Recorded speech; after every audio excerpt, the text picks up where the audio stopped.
말씀 보겠습니다. 창세기 22장 1절부터 14절 말씀입니다. 창세기 22장 1절부터 14절 말씀입니다.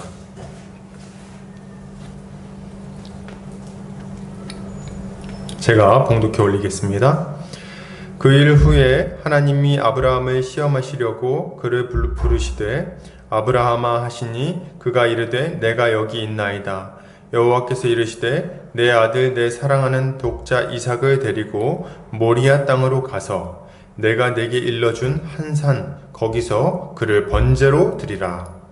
아브라함이 아침에 일찍이 일어나 나귀의 안장을 지우고 두 종과 그의 아들 이삭을 데리고 번제에 쓸 나무를 쪼개어 가지고 떠나 하나님이 자기에게 일러주신 곳으로 가더니 제3일에 아브라함이 눈을 들어 그곳을 멀리 바라본지라. 이에 아브라함이 종들에게 이르되 너희는 나귀와 함께 여기서 기다리라. 내가 아이와 함께 저기 가서 예배하고 우리가 너희에게로 돌아오리라 하고 아브라함이 이에 번제나무를 가져다가 그의 아들 이삭에게 지우고 자기는 불과 칼을 손에 들고 두 사람이 동행하더니 이삭이 그 아버지 아브라함에게 말하여 이르되 내 아버지여 하니 그가 이르되 내 아들아 내가 여기 있노라. 이삭이 이르되 불과 나무는 있거니와 번제할 어린 양은 어디 있나이까. 아브라함이 이르되 내 아들아 번제할 어린 양은 하나님이 자기를 위하여 친히 준비하시리라 하고 두 사람이 함께 나아가서 하나님이 그에게 일러주신 곳에 이른지라. 이에 아브라함이 그곳에 제단을 쌓고 나무를 버려놓고 그의 아들 이삭을 결박하여 제단 나무 위에 놓고 손을 내밀어 칼을 잡고 그 아들을 잡으려 하니 여호와의 사자가 하늘에서부터 그를 불러 이르시되 아브라함아 아브라함아 하시는지라. 아브라함이 이르되 내가 여기 있나이다 하매 사자가 이르시되 그 아이에게 내 손을 대지 말라. 그에게 아무 일도 하지 말라. 내가 내 아들 내 독자까지도 내게 아끼지 아니하였으니 내가 이제야 내가 하나님을 경외하는 줄을 아노라. 아브라함이 눈을 들어 살펴본즉 한 순양이 뒤에 있는데 뿔이 수풀에 걸려 있는지라. 아브라함이 가서 그 순양을 가져다가 아들을 대신하여 번제로 드렸더라. 아브라함이 그 땅 이름을 여호와 이레라 하였으므로 오늘날까지 사람들이 이르기를 여호와의 산에서 준비되리라 하더라. 아멘. 창세기 22장 1절부터 14절까지 이레의 하나님 예수 그리스도라는 제목으로 말씀을 보도록 하겠습니다. 오늘 본문은 굉장히 유명한 본문입니다. 특별히 오늘 본문에서 이삭을 하나님께 바치는 장면은 여러 미디어에서 아마 볼 수 있었을 겁니다. 또한 우리는 이 본문에 아주 유명한 단어가 등장하는 것을 알고 있습니다. 어떤 단어가 등장하죠? 여호와 이레라는 단어가 등장하죠. 그래서 하나님을 부를 때 부르는 아주 유명한 말이기도 합니다. 그래서 굉장히 우리에게 익숙한 본문인데요. 오늘 본문을 다시 한번 우리가 살펴보는 것은 굉장히 좀 유익할 것이다 이런 생각을 해봅니다. 왜냐하면 오늘 본문을 통해서 복음이 무엇인지에 대해서 다시 한번 확신할 수 있을 것이고 또 한편으로는 우리가 우리 주님께 어떤 믿음으로 나아가야 할 것인가를 또 살펴볼 수 있을 것이기 때문에 그렇습니다. 그러나 오늘 본문은 우리에게 이제 좀 여러 가지로 오해가 있는 본문이기도 합니다. 한편으로는 이 오해 때문에 굉장한 기대감을 갖기도 하고 한편으로는 이 오해 때문에 굉장한 두려움을 갖기도 합니다. 그런 상반된 양가의 감정을 주는 본문이라고 말할 수 있을 것 같아요. 약간 느낌이 오시나요? 이렇게 상반된 감정을 가져오는 이유는 본문에 대한 두 가지 잘못된 해석 때문에 그렇습니다. 첫 번째 잘못된 해석은 여호와 이레의 의미에 대한 잘못된 해석 그리고 잘못된 이해라고 말할 수 있을 것 같아요. 여호와 이레. 여호와 이레는 하나님이 준비하신다라는 의미를 가지고 있죠. 하나님이 준비하신다. 이 단어의 의미 자체를 우리가 오해하거나 이것을 잘못 해석할 여지는 없을 겁니다. 본문에 나와 있기 때문에요. 그러나 하나님이 무엇을 준비하시는가에 대한 이해는 조금 다를 수 있겠다는 생각이 듭니다. 그것에 대한 잘못된 이해가 좀 있는 거예요. 많은 경우에 하나님이 준비하시는 것을 우리의 일상적인 필요에 대한 준비로 이해하는 경우가 많습니다. 그래서 오늘 본문을 참 좋아하는 거예요. 그래서 어떤 예가 있을까요? 이런 거예요. 내가 오늘 학교에서 열심히 공부를 하고 공부를 막 하는데 배가 너무 고픈 거예요. 공부를 열심히 했더니. 그래가지고 오늘은 정말 삼겹살이 너무 먹고 싶다. 그러고 이제 지쳐가지고 집에 들어왔어요. 근데 집에 들어오는데 벌써 문을 여는데 지글지글 소리가 막 나는 거예요. 문을 열었더니 뭐 하고 있습니까? 어머니가 삼겹살을 준비해갖고 미리 구워두고 계신 거 아닙니까? 그래서 그걸 보면서 깜짝 놀라면서 얘기하는 거죠. 여호와 이래. 아주 그죠? 그래서 삼겹살을 미리 준비해 주신 하나님 감사합니다.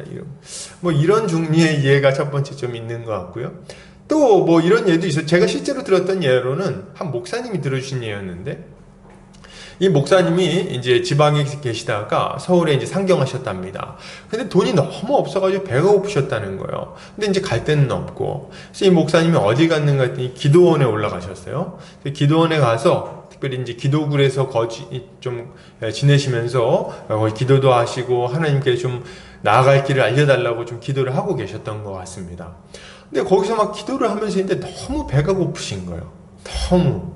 그래서 기도하시면서 하나님, 제가 너무 치킨이 먹고 싶습니다. 치킨. 하나님, 치킨이 먹고 싶습니다. 치킨. 이렇게 막 기도를 하셨다는 거예요. 근데 그렇게 막 기도를 하고 있는데 저 앞에서 치킨 냄새가 솔솔 나더라는 겁니다. 참 신기하죠? 그래서 어디서 이렇게 치킨 냄새가 나는가 해서 나가서 기도굴 밖으로 딱 나가봤더니 굴 앞에, 세상에, 기도굴 앞에 누가 치킨을 갖다는 거예요. 치킨을. 그래서 그걸 먹고 막 울면서 여호와 이레의 하나님을 찬양합니다. 이렇게 하셨다는 간증을 제가 들었던 게 생각이 납니다. 근데 제가 이제 혹시나 하는 마음을 말씀드리는데, 기도굴 앞에다가 그 치킨을 가져다 놓는 것은 굉장히 무례한 행동입니다. 금식할 수 있기 때문에 그렇게 하시면 안 되는 거예요. 그러나 이제 어쨌든 그 순간에는 굉장히 이제 이게 여호와 이레의 하나님을 이제 찬양하는 그런 어떤 계기가 됐던 거죠. 저는 이런 종류의 간증이 참 우리의 마음을 치는 요소가 있다고 생각을 합니다. 우리의 그 필요를 아시고 미리 채워주시는 하나님. 이런 하나님에 대한 어떤 감사함, 이런 것들이 이런 그 간증들 안에는 녹아 있다고 생각을 하기 때문에 참 이거 자체를 막 너무 매도하고 싶은 마음은 없습니다. 또 그런 간증들이 다 거짓말이라고 말할 수도 없겠죠. 실제로 우리가 경험상 하나님이 우리의 필요를 채우시는 것도 많이 경험하니까요. 그러나 그럼에도 불구하고 오늘 본문을 이렇게 우리의 일상적인 필요를 채우시는 하나님에 대한 가르침으로 이해한다면, 그렇다면 오늘 본문을 너무 빈약하게 혹은 조금 왜곡된 방향으로 이해하는 것이라고 말씀드릴 수 있겠습니다. 왜냐하면 오늘 본문은 한 개인에게 어떤 필요를 채워주시겠다는 약속을 하려는 것이 아니라 오고 오는 모든 세대 가운데 멸망받아 죽을 수밖에 없는 우리에게 하나님께서 무엇을 준비하셨는가를 알려주는 아주 중요한 본문이기 때문에 그렇습니다. 그러니까 이런 중대한 이 여호와 이레의 본문에서 치킨 얘기를 하는 것은 조금 그렇다, 이런 생각이 들어요. 두 번째 좀 잘못된 이해가 있어요. 이거는 이제 좀 우리에게 두려움을 가지고 오는 그런 해석인데요. 그건 뭐냐면 이삭을 바치라는 하나님의 요구에 대한 잘못된 이해입니다. 이삭을 바치라는 하나님의 요구. 먼저 직관적으로 이 본문을 볼 때 우리에게 딱 두려움이 생기는 건 뭡니까? 이런 거예요. 하나님이 인신공양을 받으시는가? 하나님은 사람을 제물로 드리는 것을 받으시는 분이신가? 그걸 기뻐하시는가? 이런 의문이 우리에게는 약간 직관적으로 생길 수 있어요. 그래서 어떻게 이렇게 가혹하고 잔인한 명령을 하시는가? 이런 생각을 하는 거죠. 근데 우리가 이제 성경을 살펴보면 알겠지만 하나님은 인신공양 혹은 사람을 제사로 드리는 것을 절대로 받지 않으십니다. 그걸 기뻐하지 않으시고요. 그걸 허락하지도 않으셨어요. 오히려 그렇게 하는 자들을 증오하시고 가증스럽게 여기시고 그런 자들을 진멸할 것을 요구하시는 분이십니다. 그렇기 때문에 이런 하나님에 대한 이해는 잘못된 것이겠죠. 그러면 이삭을 바치라는 하나님의 요구를 어떻게 봐야 될까요? 이삭을 바치라는 하나님의 요구. 많은 경우에 이것을 이렇게 해석합니다. 우리가 하나님보다 더 소중하게 여기는 것을 바치라는 요구로 이해를 합니다. 그래서 아브라함이 하나님보다 자식을 더 가치 있게, 더 소중하게 생각하니까 하나님께서 이런 아브라함을 깨우치시고 아브라함이 하나님만 가장 사랑할 수 있게 하기 위해서 이삭을 바치라고 요구하셨다는 거예요. 이렇게 해석을 할 때 이런 본문 해석은 우리에게 대단한 공포감을 가져다 줍니다. 제 경험상. 왜 그러냐면 이 얘기를 딱 듣는 순간 누가 생각나요? 우리 사랑하는 사람들이 생각이 납니다. 그죠? 안 그럴 수가 없어요.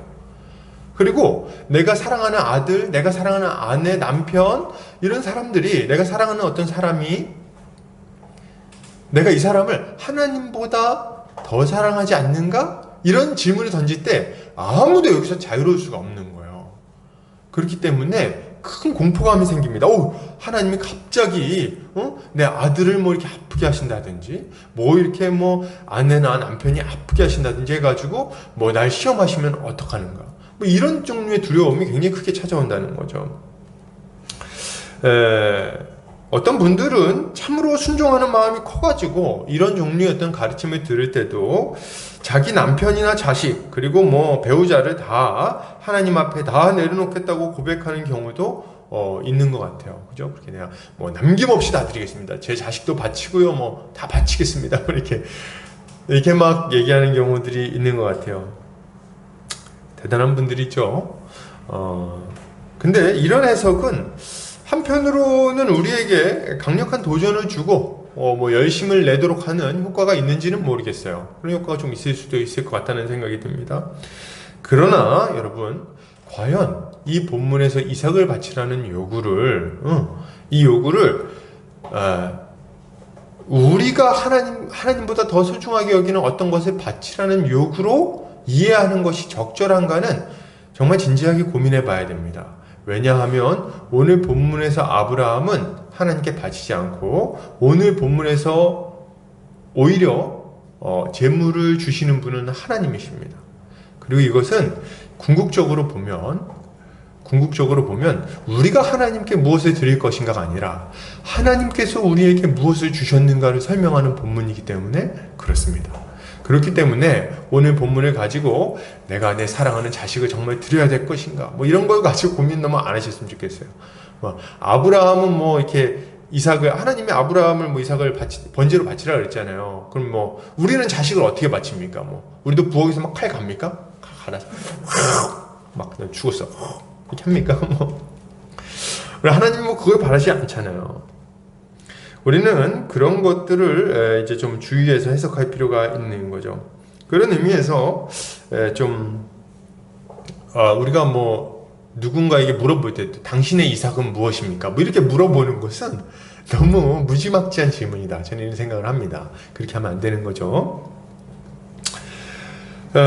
이 본문의 교훈을 충분히 이해하지 않고 개인적으로 해석하여 적용하면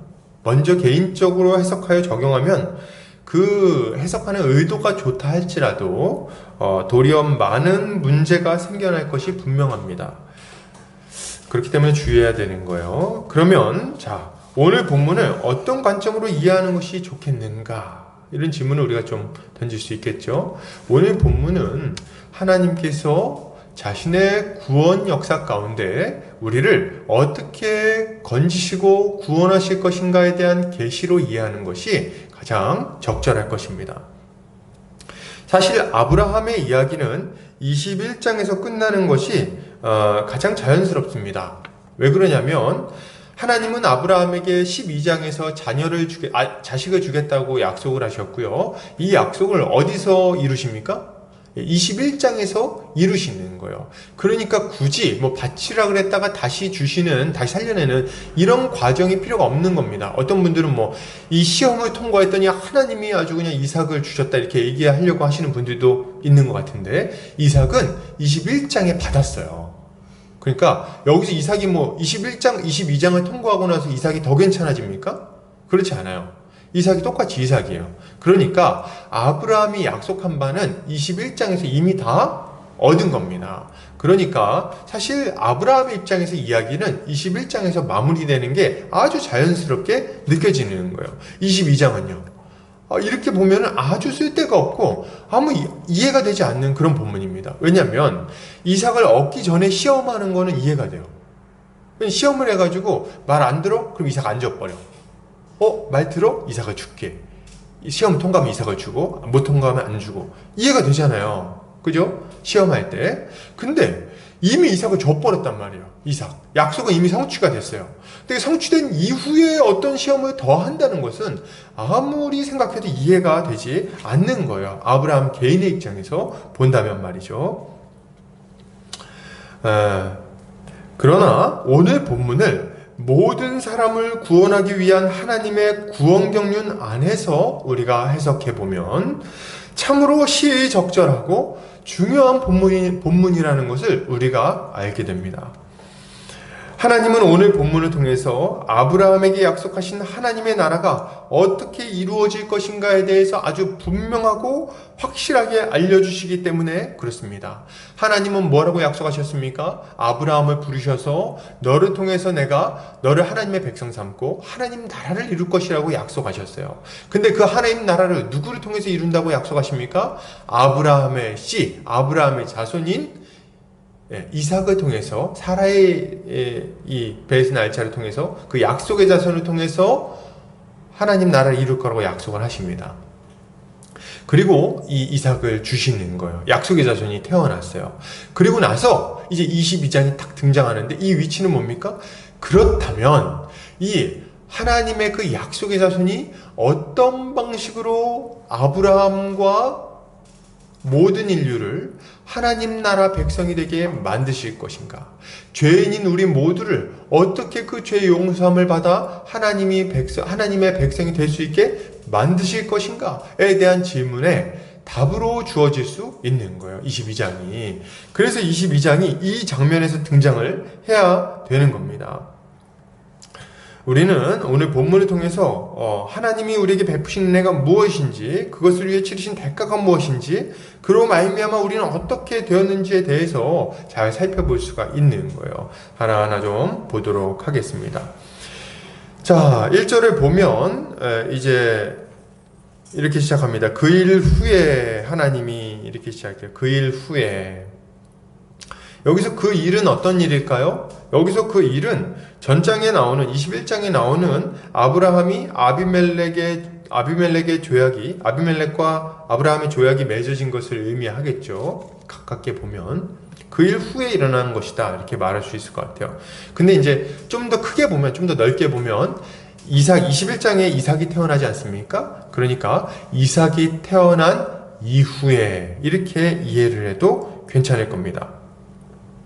하나님은 아브라함을 부르십니다. 시험하기 위해서 부르셨다 이렇게 나와요.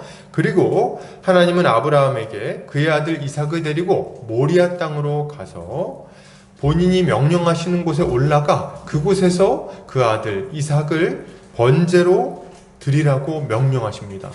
번제로 드리라고 명령해요. 참 기가 막힌 명령입니다. 번제로 드리라뇨. 번제라뇨. 번제는 불에 태워서 드리는 제사입니다, 여러분. 불에 태워서 드리는 제사예요. 그러니까 가서 뭐 레위인들 같은 경우는 이제 보면은 이제 이 출애굽기나 뭐 레위기 민수기인가요? 보면은 이렇게 레위인을 드릴 때 사람을 인신 공양을 안 받으시기 때문에 요제로 드리라고 합니다. 그래서 사람을 이렇게 흔들어가지고 하나님한테 드리는 이런 종류의 이제 받침은 있거든요. 근데 번제로 드리는 건 없어요. 근데 여기서 지금 하나님이 아브라함에게 번제로 이삭을 드리라고 말씀하시는 겁니다. 세상에 그냥 자식도 그냥 자식도 번제로 못 드립니다. 그죠? 그냥 자식을 어떻게 번제로 드려요? 번제 못 드리지. 근데 독자야, 독자. 세상에. 뭐 아브라함이 얼마 만에 낳은 아들입니까? 100년 만에, 100살 만에 낳은 아들이에요. 그러니까 100살 만에, 100세가 되도록 낳지 못하던 아들을 100세 돼가지고 간신히 아들 한 명 낳았는데 얘를 하나님한테 바치라는 겁니다. 근데 그냥 바치는 것도 아니고 번제로 드리라는 거예요. 불에 태워서.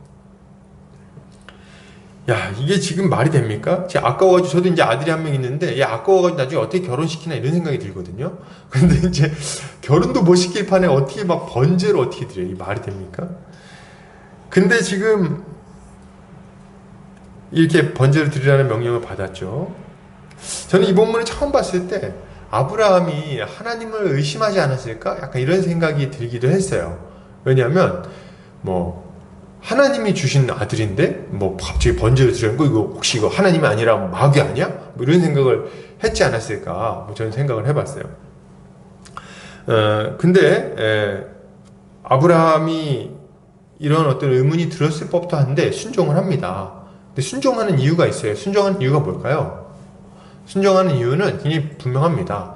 하나님이 만약에 이게 마귀가 이렇게 장난질 쳐가지고 아브라함이 이 이삭을 바쳐야 되는 상황이면 하나님이 가만히 있지 않죠. 그렇죠? 하나님이 이것을 방치하지 않을 거라는 확신이 있는 거예요. 그러니까 그냥 이걸 의심하지 않고 가게 되는 겁니다. 아무튼 아브라함은 하나님의 명령을 듣고 나서 순종합니다. 3절 아브라함이 아침에 일찍이 일어나 나귀의 안장을 지우고 두 종과 그의 아들 이삭을 데리고 번제에 쓸 나무를 쪼개어 가지고 떠나. 이 문장을 읽을 때 어떤 느낌을 받으시나요? 문장을 보면요, 아브라함이 망설이지 않습니다. 순종을 뒤로 미루지 않아요. 거의 즉각적으로 순종합니다. 아침에 일찍이 일어나 아침에 일어나자마자 나귀의 안장을 탁 지웁니다. 그리고 두 종 불러가지고 그 아들하고 같이 번제에 쓸 나무를 하나하나 쪼개가지고 그리고 이 나귀에 싣고 그러고 곧바로 떠나는 거예요. 이걸 볼 때 아브라함이 아주 즉각적이고 아주 성실하게 순종하는 것을 우리가 보게 되는 거죠. 중간에 멈추지 않습니다. 아침에 일찍 일어나서 뭐 나귀 대령해 나무 쪼개 그러고 이제 출발. 그리고 제3일에 모리아산에 도착해서 멀리 그 산을 바라봅니다. 우리 4절 한번 볼까요? 4절. 제3일에 아브라함이 눈을 들어 그곳을 멀리 바라본지라. 사실 3절만 보면은 야, 뭐 아브라함은 자기 자식 바치라는데 이렇게 갈등도 하나 없냐 뭐 이런 느낌을 받을 정도로 즉각적으로 순종을 합니다. 근데 이 4절을 보면 아브라함의 그 마음이 너무 절절하게 느껴져요. 아브라함의 마음이. 제3일, 3일에 아브라함이 딱 이제 막 한참 길을 가가지고 딱 도착하니까 저기 모리아산이 딱 보이는 거예요. 모리아산을 멀리 이렇게 바라봅니다. 이렇게 딱 바라봐요. 멀리 바라보는 거죠. 그때 이걸 바라보는 아브라함의 그 모습이 아브라함의 모든 마음을 다 대변하고 있는 거예요. 자, 여러분, 그 칼빈은 이 얘기를 이렇게 얘기했어요. 칼빈은 아브라함이 하나님의 말씀을 듣고 나서 주어진 이 3일간의 기간은 그에게 가장 큰 고통의 시간이었을 것이다. 이렇게 본문을 해석했습니다. 무슨 말입니까? 아이를 이제 바치라는 얘기 들었어요. 그러니까 하나님의 음성이 너무 분명하니까 거절하진 않았어요. 알겠습니다, 하나님. 그리고 이제 막 이 마음 바뀔까봐 막 부랴부랴 이제 나귀에다가 준비해가지고 짐을 막 그 나무짐 올려가지고 이제 이삭을 데리고 막 출발했어요. 출발하는데 가는데 바로 도착을 하지 않는 거예요. 얼마의 시간이 있습니까? 3일간의 시간이 있는 거예요. 애를 데리고 3일 동안 이제 막 갑니다. 길을 가다가 잠깐 앉아가지고 물도 마시고 애를 이렇게 앉혀놓고선 다리도 좀 주물러주고 그리고 이제 육포 같은 것도 꺼내서 좀 주고 같이 두런두런 얘기도 하고 그래서 아빠 제가 지난번에 어디 갔을 때 좋았는데 여기 거기랑 비슷한 것 같아요. 막 이렇게 하면서 막 둘이 도란도란 얘기를 하면서 또 가고 나귀 타고 또 올라가자 또 가고 가다가 이제 맛있는 뭐 스프를 끓여 먹기도 하고 같이 누워가지고 밤하늘의 별을 이렇게 보기도 하고 애가 잠들면 그 모닥불 옆에 누워가지고 뭐 합니까? 애가 이렇게 옆에서 이렇게 꼭 자잖아요. 그럼 이제 얼굴 이렇게 보면서 얼굴 이렇게 쓰다듬기도 하고 말이죠. 그 3일간의 기간은요 정말 온갖 종류의 그 마음이 다 들었을 법한 고통스러운 시간입니다.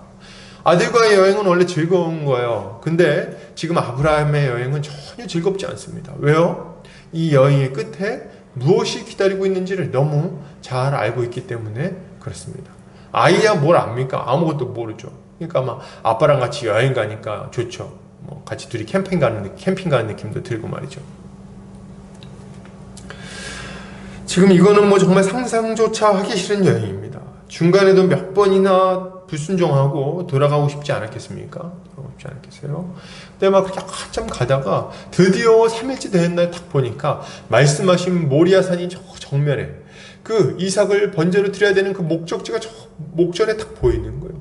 근데 그걸 보고선 아브라함이 딱 멈춰섭니다. 거기서 딱 멈춰서요. 그리고 거기를 멀리 쳐다보는 거예요. 아, 저기를 지금 가는구나. 무슨 생각을 했을까요? 모르죠, 모르죠. 이런 경험이 없으니까. 모르는데 아마 기가 막힌 마음이었을 겁니다. 우리는 뭐 보면 이제 이후에 뭐 하나님이 멈춰라 뭐 이렇게 할 거 다 아니까 할 때 편안한 마음으로 아브라함이 빨리 올라가서 여기 여기서 뭐 보채 왜 멈춰 있어 빨리 가지 이런 마음이 좀 있을지 모르겠어요. 그러나 아브라함 입장에 생각해보면 이게 발이 떨어집니까 이게 지금 뭐 기가 막힌 거지. 뭐 가기 싫지 그걸 그냥 천을 바라만 보고 있고 싶죠 진짜 이렇게. 아이고 저기를 어떻게. 아브라함이 이제 거기서 종들에게 기다리라고 말합니다. 그리고 나귀랑 종들은 내버려 두고 이제 얘기하죠. 아이와 함께 예배하고 돌아오겠다. 너네 여기 있어라. 그러고 아브라함이 이삭과 함께 산을 올라갑니다. 이삭의 등에는 나무 짐을 지우고 자기는 불과 칼을 손에 들고 동행을 하는 거죠. 그 산을 막 올라갑니다. 참. 근데 이제 보면은 이삭이 나무짐을 졌다는 걸 볼 때 아주 어리지는 않았던 것 같아요. 그래서 대부분의 신학자들이 그 동의하는 바는 이삭이 아이가 아니라 한 14, 5세 정도 되는 좀 청소년 정도의 나이였다고 얘기를 합니다. 그렇게 하면 이제 아브라함은 나이가 100세가 넘어서 힘이 없잖아요. 근데 아이는 이제 굉장히 등치도 좋고 힘이 센 거예요. 그래서 이제 이삭이 나중에 바쳐질 때도 아브라함이 억지로 막 이렇게 결박했다 이렇게 보질 않아요. 이삭도 동의했다 이렇게 보는 거죠.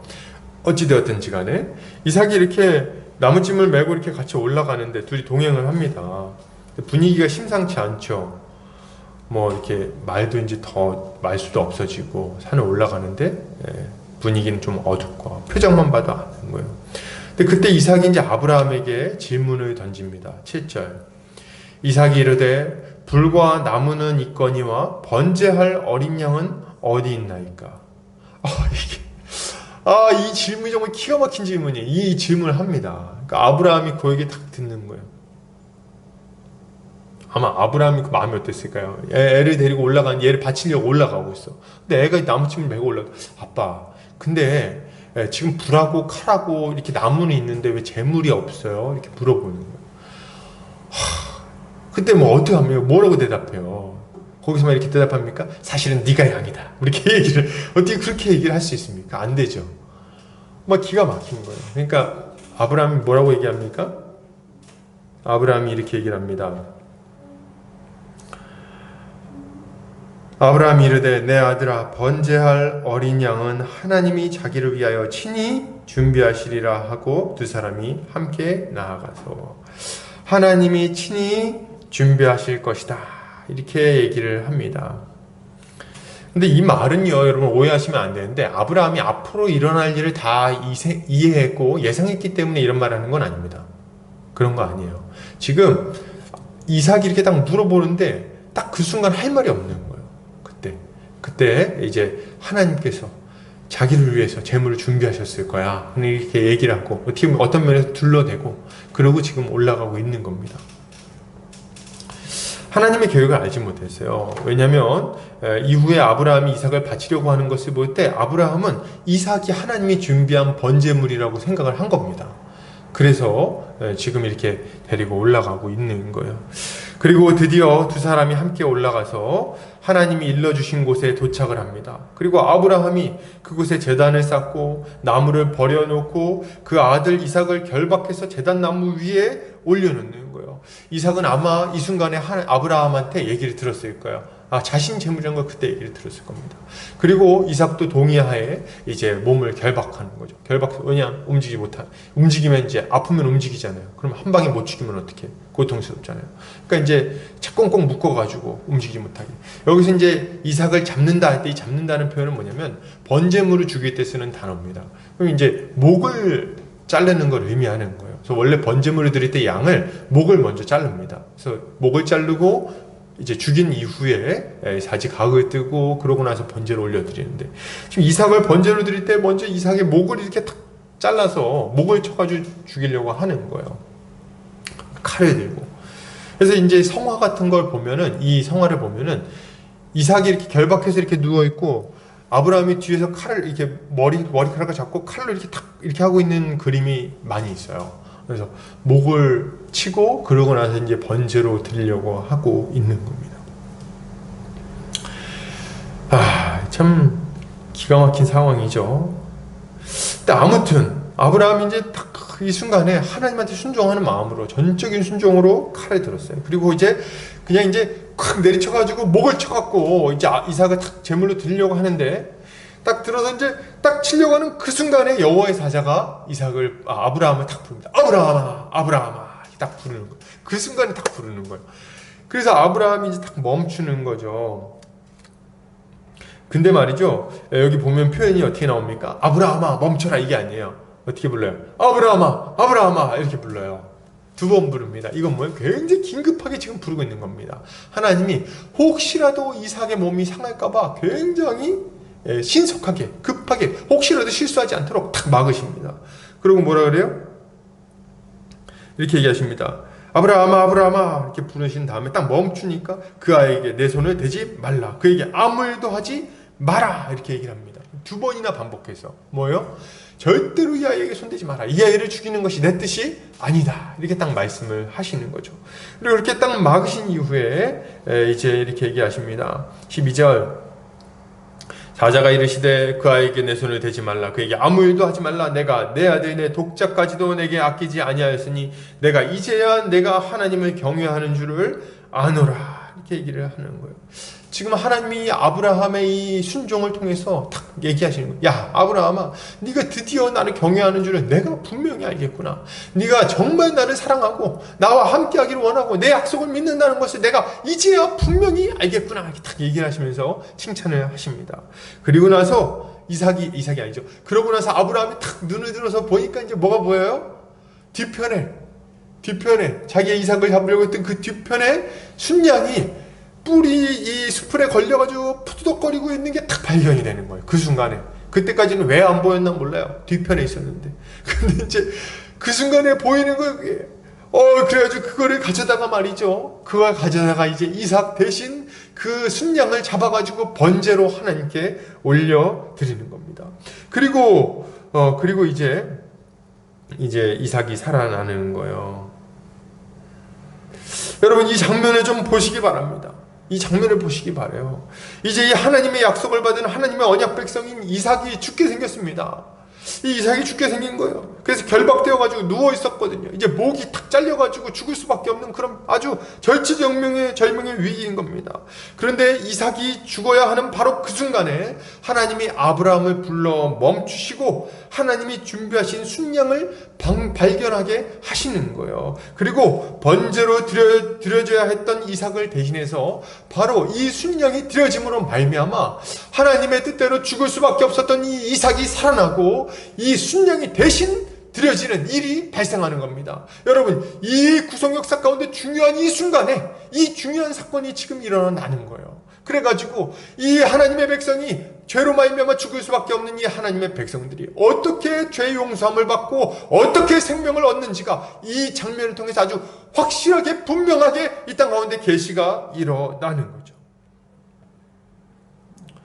그리고 이 사건을 기념해서 아브라함이 이 땅의 이름을 여호와 이레라고 부르는 거예요.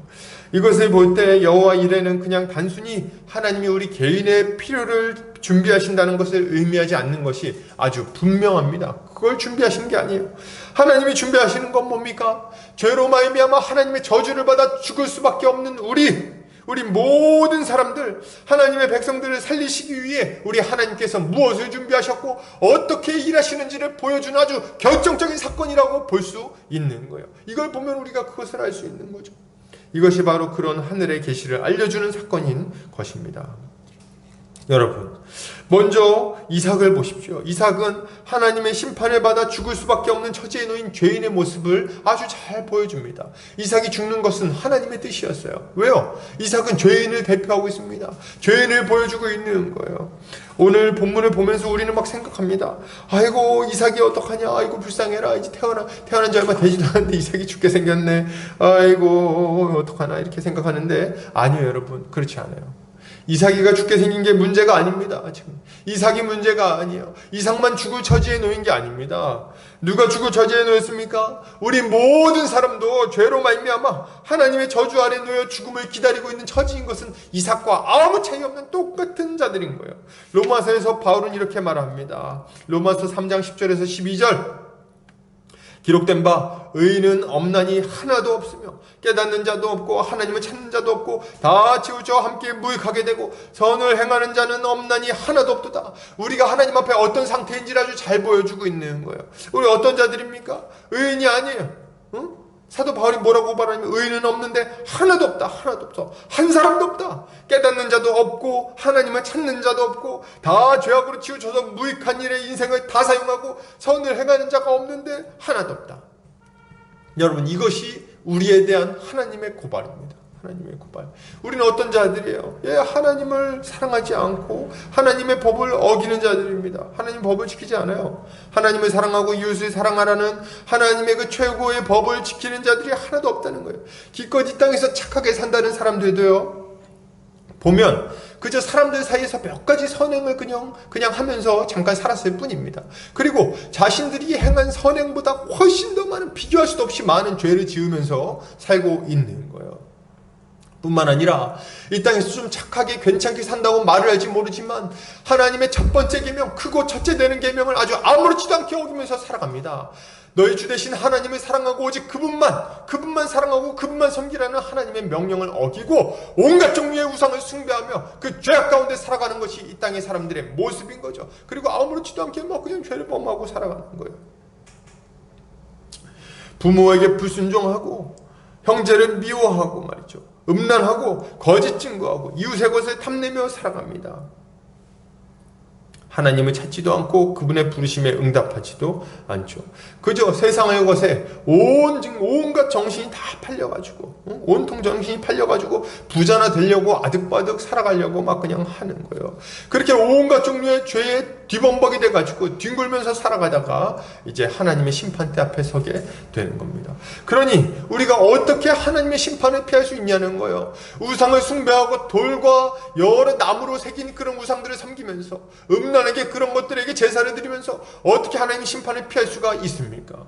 여러분, 어떻게 하나님이 우리에게 한 몸으로 주신 이웃들을 그렇게 함부로 대하고 미워하고 싫어하고 시기하고 질투하고 그들을 상처주고 넘어뜨리면서 살다가 하나님의 심판대 앞에 섰는데 아무 죄가 없을 것이라고 어떻게 생각할 수 있냐는 거예요. 성경은 말합니다. 로마서 6장 23절, 죄의 삭은 사망이요 하나님의 은사는 그리스도 예수 우리 주 안에 있는 영생이니라. 죄의 삭은 사망입니다. 우리는 하나님의 법을 어겨서 율법의 저주를 받아 죽음의 형벌을 선고받는 자들인 거예요. 그게 우리의 모습이죠. 아무도 이 저주를 피할 수가 없습니다.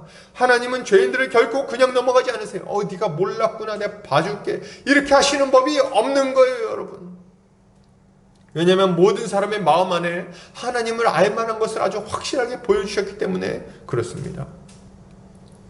아무도 하나님의 저주를 피할 수가 없어요. 하나님은 그들에게 자신의 진노를 쏟아 부어서 자신의 공의를 이루실 겁니다. 더 끔찍한 건 뭡니까? 죄인들에게는 죽음이 끝이 아니에요. 한 번 죽는 것이 끝이 아니야. 히브리서 9장 27절에 이렇게 말합니다. 한 번 죽는 것은 사람에게 정하신 것이요 그 후에는 심판이 있으리니.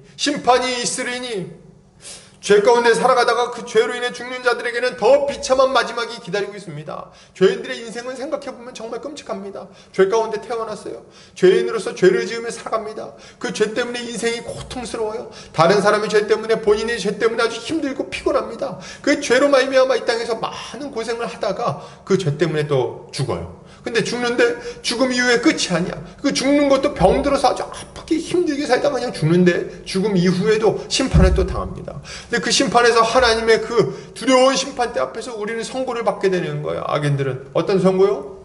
영원한 멸망, 영원한 지옥, 영원한 불목 가운데 네가 떨어질 것이다. 하나님이 말씀하시는 거예요. 그리고 그 영원한 흑암 가운데 떨어지게 되는 거죠. 둘째 사망, 불못, 영원한 흑암. 죄인들은 그곳에서 세세토록 고통받게 되는 것입니다. 하나님은 더 이상 그들에게 자비의 얼굴을 보여주지 않으시고 긍휼을 베풀지 않으시고 그곳에서 다시는 빠져나오지 못하게 가둬두실 거예요. 그리고 세세토록 고통당하며 하나님의 공의를 만족시킬 것입니다. 여러분, 이것이 죄인들에게 정해져 있는 바인 거예요. 그러니 이것이 얼마나 끔찍한 일입니까? 여러분, 제가 누구 얘기를 하고 있습니까? 딴 사람 얘기, 먼 나라 얘기를 하고 있습니까? 아니요, 그렇지 않아요. 이게 지금 누구 얘기냐면 예수 그리스도가 없이 살아가는 모든 인류의 모습, 우리의 모습이라는 거예요. 예수를 믿기 전에 우리의 모습. 이게 우리의 처지였다는 거죠. 그러나 하나님이 우리를 그렇게 내버려 두지 않으셨다는데 우리의 소망이 있는 것입니다. 여러분, 하나님이 이렇게 죄인들을 심판하신다면 그러면 사람들은 어떡합니까? 우리는 어떡하죠? 이제 이 끔찍한 심판을 마주하며 두려워하다가 멸망에 들어갈 수밖에 없는 건가요? 그러면 그냥 그렇게 끝나면 끝입니까? 아니요, 그렇지 않아요. 우리는 이삭이 생명을 얻은 것과 같은 방식으로 생명을 얻을 수 있는 거예요. 할렐루야. 이게 우리에게 주어진 길인 거예요. 이삭이 생명을 얻은 것과 같은 방식으로 우리를 구원하실 거예요. 이게 하나님이 우리에게 알려주신 구원의 길인 겁니다. 자, 여러분, 이삭은 어떻게 살아납니까? 하나님은 아브라함의 칼을 멈추신 이후에 그가 눈을 들어 뒤에 뿔이 걸려있는 순양을 발견하게 하세요. 그 순양. 그리고 그 순양으로 하여금 이삭을 대신하여 죽도록 하시는 거죠. 순양의 죽음으로 말미암아 이삭은 생명을 얻습니다. 하나님이 준비하신 어린 양이 이삭을 대신하여 죽음으로 이삭은 살아날 수 있게 되는 거죠. 여러분, 우리가 살아날 수 있는 방법도, 우리가 우리의 죄에서 벗어나 영생을 얻을 수 있는 방법도 이거예요. 여기 이것밖에 없습니다. 이것만이 유일한 방법인 거예요. 그게 뭡니까? 우리 대신 하나님께 드려질 제물이 필요한 거예요. 우리가 준비하지 않고 하나님이 준비하신 하나님의 제물이 필요합니다. 흠도 없고 점도 없는 완벽한 하나님의 제물, 그 제물이 우리를 대신해서 피를 흘려줄 때야 비로소, 우리 대신 번제로 드려질 때야 비로소, 우리 대신 목이 갈라지고 우리 대신 피를 다 흘려주어야 비로소 우리가 생명을 얻을 수 있게 되는 거죠. 그분이 누구십니까? 바로 우리를 위해 십자가에 달리신 어린 양 예수 그리스도신 거예요. 예수님께서 공생애를 시작하셨을 때 세례 요한이 예수님을 딱 보고 바로 이렇게 외칩니다. 요한복음 1장 29절입니다. 이튿날 요한이 예수께서 자기에게 나아오심을 보고 이르되 보라, 세상 죄를 지고 가는 하나님의 어린 양이로다. 이렇게 얘기하는 하나님의 어린 양이로다. 그는 예수님을 뭐라고 부릅니까? 보라, 세상 죄를 지고 가는 하나님의 어린 양이다. 이렇게 얘기를 하는 거예요. 예수님의 정체성은 뭐예요? 어린 양이에요. 어린 양. 어떤 어린 양이요? 우리 모든 사람의 죄를 한 몸에 짊어지고 우리가 받아야 될 모든 죄의 형벌, 그 율법의 모든 저주를 한 몸에 받아 저주의 죽음을 죽기 위해 오신 하나님의 어린 양인 거예요. 이게 예수 그리스도의 정체성입니다. 사도 요한은 이렇게 고백합니다. 요한일서 2장 1절에서 2절. 나의 자녀들아, 내가 이것을 너희에게 쓰면 너희로 죄를 범하지 않게 하려 함이라. 만일 누가 죄를 범하여도 아버지 앞에서 우리에게 대언자가 있으니 곧 의로우신 예수 그리스도시라. 그는 우리 죄를 위한 화목제물이니 우리만 위할 뿐 아니요 온 세상의 죄를 위하심이라. 이렇게 얘기를 하고 있어요. 예, 우리가 죄를 짓고 하나님의 심판을 받을 수밖에 없는 자들인데도 불구하고 담대하게 하나님 앞에 나아갈 수 있게 되는 근거가 도대체 무엇입니까? 우리를 위한 대언자가 있다는 거예요. 우리를 위하여 대신 하나님의 진노를 받아 형벌을 받을 그분이 있다는 거예요. 그게 누구십니까? 화목제물 대신 예수 그리스도. 그분이 우리의 죄를 다 짊어지시고 대신 하나님의 진노를 감당하심으로 우리가 하나님께 나아갈 수 있는 길을 열어준다는 겁니다. 그래서 우리가 이 죄에서 자유함을 얻게 된다는 거예요. 여러분, 죄 가운데 고통스러워하는 분들이 있습니까? 여러분, 너무 두려워하지 않으시기 바랍니다. 하나님의 진노를 두려워하고 그것에 눌려있는 분들이 있으십니까? 너무 두려워하지 않으시기를 바랍니다. 왜요? 우리 주 예수 그리스도가 하나님의 어린 양으로서, 하나님이 준비하신 어린 양으로서 이 땅에 오셨기 때문입니다. 할렐루야. 하나님께서 이 모든 것을 우리를 위해서, 죄인인 우리를 위해서 준비해 주셨어요. 죄인인 우리가 준비한 구원의 길이 아닙니다. 하나님께서 주권적으로 계획하시고 준비하신 구원의 길인 거예요. 그렇기에 예수 그리스도야말로, 오직 한 분 예수 그리스도야말로 하나님이 준비하신 여호와 이레라고 말할 수 있는 거예요. 여러분, 예수 그리스도만이 이레, 하나님이 준비하신 것, 하나님이 준비하신 하나님의 재물이라고 말할 수 있는 거죠. 누구든지 예수 그리스도를 믿기만 하면, 하나님이 준비하신 예수 그리스도의 피를 힘입어 그분 앞에 나아가기만 하면 죄를 용서받을 수 있는 것입니다. 예수를 구주로 고백하고 그분을 따르겠다고 결정하면 심판을 피할 수 있다는 거예요. 이걸 믿으시기 바랍니다. 그리고 또한 그를 믿는 자들은 그분의 은혜로 하나님의 자녀가 되어 하나님이 약속한 영원한 나라에 들어가게 될 거예요. 이게 하나님이 우리에게 주신 약속이요 구원의 길인 겁니다. 요한복음 1장 12절 뭐라고 약속하십니까? 영접하는 자, 곧 그 이름을 믿는 자들에게는 하나님의 자녀가 되는 권세를 주셨으니, 여러분, 우리가 하나님의 자녀가 되는 권세를 받을 수 있다는 거예요. 하나님의 백성이 되는 것만 해도 놀라운데, 하나님의 종이 되는 것만 해도 놀라운데, 아니요, 그 이상의 어떤 것을 우리에게 약속하십니다. 뭡니까? 우리가 하나님의 사랑받는 자녀가 되어 예수 그리스도 안에서 그분의 사랑받는 자녀가 되어 그분과 함께 거하며 그분의 사랑을 받으며 영원토록 그분과 함께 생명을 누리며 살아가게 된다는 것이 하나님이 우리에게 주신 약속이라는 겁니다. 할렐루야. 여러분, 저는요, 이 메시지가 너무 중요하다고 생각하는 거예요. 오늘 이 22장을 보면서 우리는 여러 가지 얘기를 할 수 있겠지만 이 얘기를 빼놓고는 아무 얘기도 할 수가 없어요. 하나님이 우리를 위해서 무엇을 준비해 놓으셨는가? 죽을 수밖에 없는 우리가 어떻게 살아날 수 있게 되었는가? 아브라함의 믿음도 좋고 그 위에 얻은 여러 가지가 다 좋은데, 하나님이 우리를 위해서 치르신 그 대가가 얼마나 엄중한 것인가, 그 가치가 얼마나 어마어마한 것인가, 이것에 대해서 우리가 좀 깊이 생각할 필요가 있다고 생각합니다. 이걸 통해서 우리는 구원의 길이 무엇인지 다시 한번 생각하고 살펴보고 믿음을 다질 수 있는 거예요.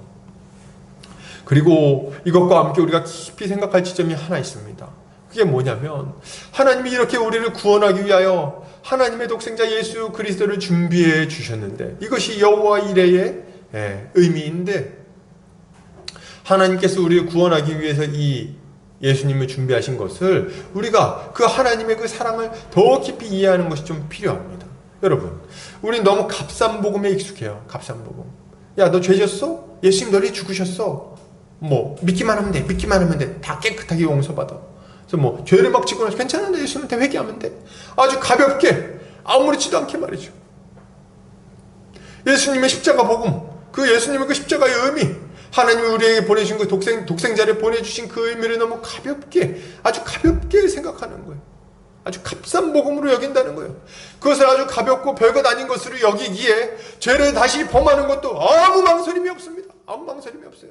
하나님이 우리를 구원하기 위해서 치르신 그 대가가 얼마나 무거운 것인지를 모르니까 그저 그냥 가볍게 죄를 짓고 또 하나님께 그냥 가볍게 또 나아가면 된다고 그냥 생각하고 만다는 거예요. 여러분, 그랬어야 되겠습니까? 여러분, 오늘 본문을 한번 보세요. 오늘 본문을 다시 한번 봅시다. 오늘 본문을 다시 한번 보면요, 하나님이 우리를 구원하기 위해서 치르신 대가가 얼마나 값진 것인지, 그것이 얼마나 큰 것인지를 우리가 절절히 느낄 수가 있습니다. 여러분, 오늘 본문을 보면요, 아브라함의 마음이 순간순간 요소요소 아주 알알이 박혀서 드러납니다. 아까 전에 얘기했듯이 아브라함의 그 기가 막힌 심정, 자기 100세나 되어서 얻은 이 자식을 잃어버려야 되는 그 기가 막힌 심정이 막 등장하는 거예요. 그죠? 아브라함이 이 자식을 막 비통하게 막 그냥 데리고 보면 어떻게 됩니까? 아들을 번제로 바치기 위해서 말이 나귀를 준비하고 말이 나무를 쪼개 때 마음이 어떻게, 나무 쪼개 때 마음이 그냥 아주 쪼개고 말이죠.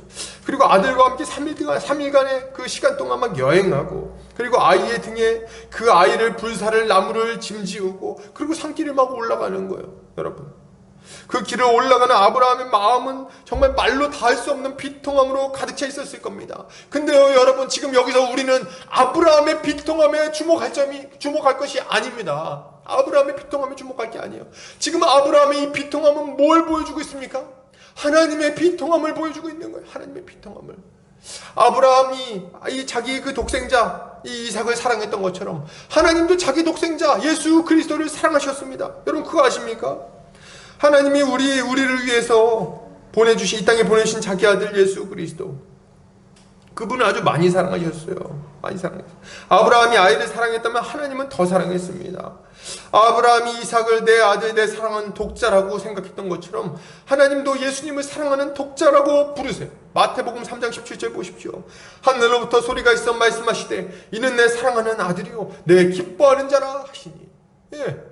하나님이 예수님을 기뻐하시고 사랑하셨습니다. 아주 사랑하는 아들이라고 말씀하셨어요. 이삭이 자신의 등에 번제에 사용할 나무를 치고 올라가는 것을 보고 아브라함이 고통스러워했습니까? 우리 하나님은 더 고통스러워하셨어요. 예수께서 자기가 못 박히실 그 십자가를, 그 나무 십자가를 등에 지고 올라가실 때, 그 골고다 언덕길을 올라가실 때 그걸 지켜보는 하나님의 마음도 아브라함 못지않게 찢어지고 고통스러우셨습니다. 여러분, 아브라함이 이삭을 죽이려고 칼을 들었습니까? 그래서 이삭을 죽이려고 했나요? 그 비통한 마음이 있었습니까? 여러분, 하나님은요 자기 아들 예수 그리스도가 십자가에 못 박히시는 걸 볼 수밖에 없었어요. 그리고 예수님이 십자가에 못 박히실 때 그것을 말리지 못하시고 그저 그렇게 하는 것이 모든 사람을 구원할 수 있는 유일한 길이라고 말씀하실 뿐이었습니다. 자기 아들 예수 그리스도께서 3번이나 이 잔을 옮겨달라고 말씀하실 때, 그렇게 기도할 때 하나님은 그 기도를 외면할 수밖에 없었어요. 아니 이게밖에 없다. 아니 이게밖에 없다. 네가 이 짐을 지어주어야만, 그래야만 저 아이들을 살릴 수가 있겠구나. 하나님이 이렇게 말씀하실 수밖에 없었던 거예요. 아브라함은 하나님이 말려주셨지만 하나님을 말릴 수 있는 사람이 없었어요. 예수님은 십자가를 지실 수밖에 없었던 거죠. 그리고 이삭은 죽지 않았죠. 이삭은 죽지 않았어요. 그러나 예수님은 십자가에서 저주의 죽음을 죽으셨습니다. 여러분, 이것을 깊이 생각하시기 바랍니다. 여러분, 아브라함 보면서 막 불쌍합니까? 아브라함 마음이 힘들겠다. 아브라함이 고통스럽겠다. 아브라함 어떡하나? 여러분, 이런 생각이 드십니까? 여러분, 이 아브라함에게 집중하지 마시고 우리를 구원하기 위하여 자기 아들 예수 그리스도를, 하나님의 아들 독생자를 우리에게 보내주신 하나님의 마음을 생각하시기 바랍니다. 하나님의 마음이 얼마나 찢어지셨겠는가, 얼마나 고통스러우셨겠는가. 그리고 그것을 통해 우리를 구원하셨음을 생각하시기를 바랍니다.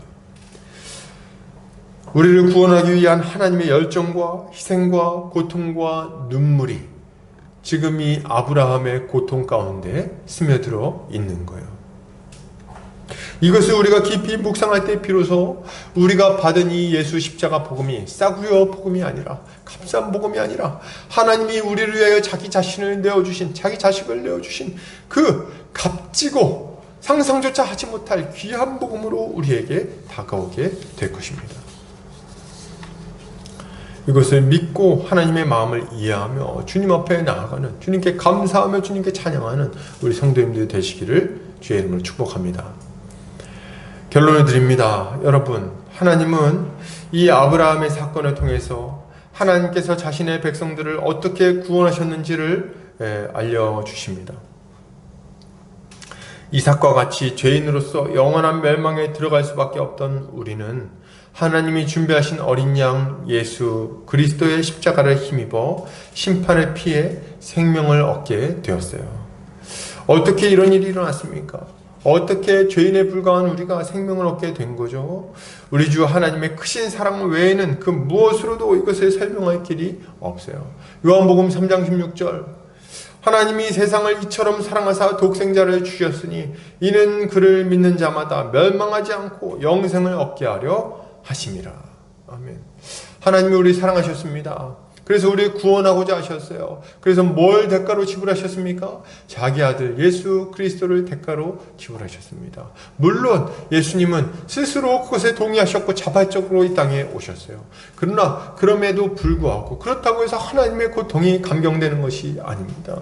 하나님이 우리를 위하여 이렇게 큰 대가를 지불하시고 그로 말미암아 우리의 모든 죄를 용서하셨을 뿐만 아니라 하나님의 자녀 삼아 주셨으니, 정결한 하나님의 백성 삼아 주셨으니, 우리에게 마땅히 요구되는 것은 하나님께 감사하며 그분께 합당한 찬양을 올려드리고 그분께 우리의 인생 전체를 바치는 것이 너무나도 마땅한 것입니다.